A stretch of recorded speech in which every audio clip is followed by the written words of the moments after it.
Reporting on the case of Miss Olivia Joyner, an elderly woman who's African American and widowed.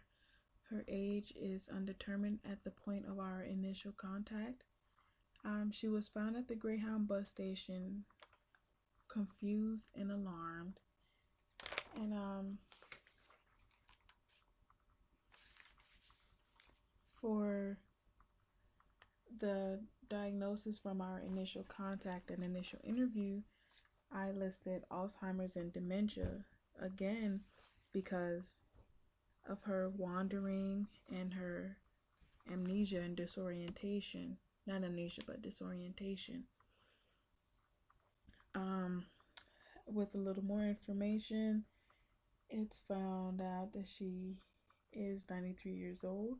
She has an ID and she has been missing from Indiana. She was found in Georgia, and I gave her the diagnosis of 331.83 G31.84, which is mild neurocognitive disorder due to Alzheimer's,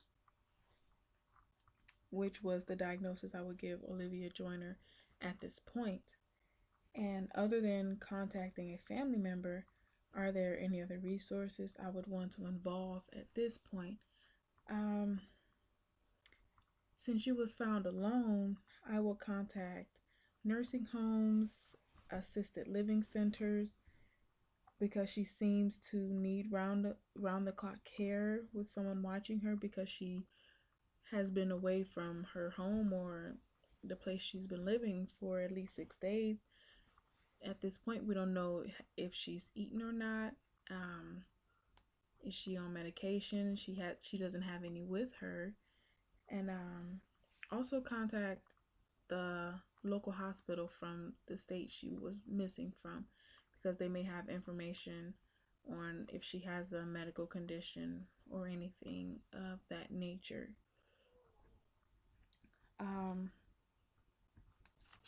We were given more collateral information, and based on the interaction, would I change my diagnosis for Olivia?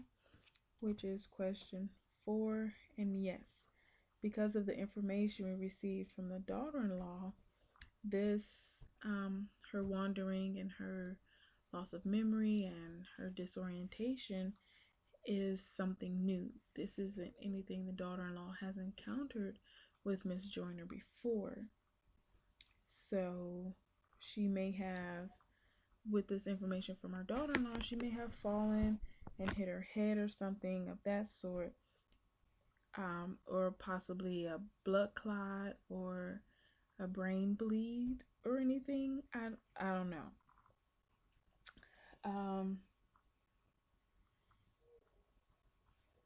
So the emergency room was contacted. It seems that she would have to go to the ER to get further examinations done.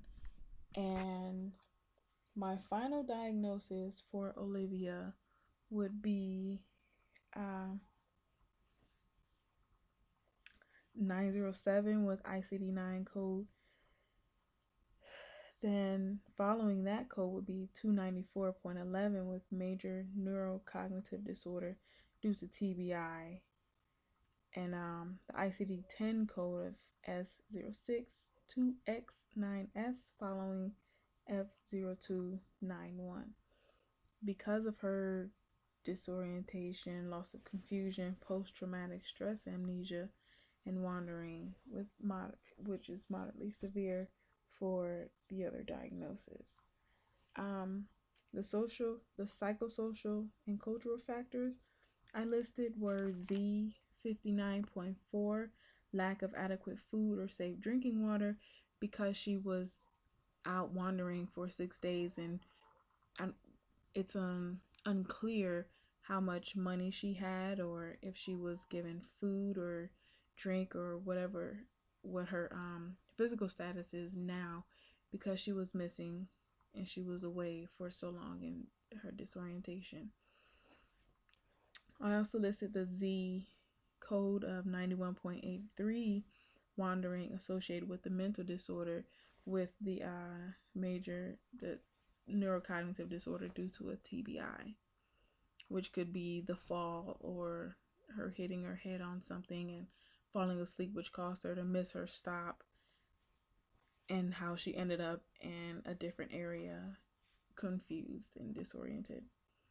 I also listed the Z code 60.5, the target of perceived adverse discrimination or persecution, because on page 384, the first page of the case study, when the police, she was asked about her handbag, she said, the police are scaring me some, she whispers.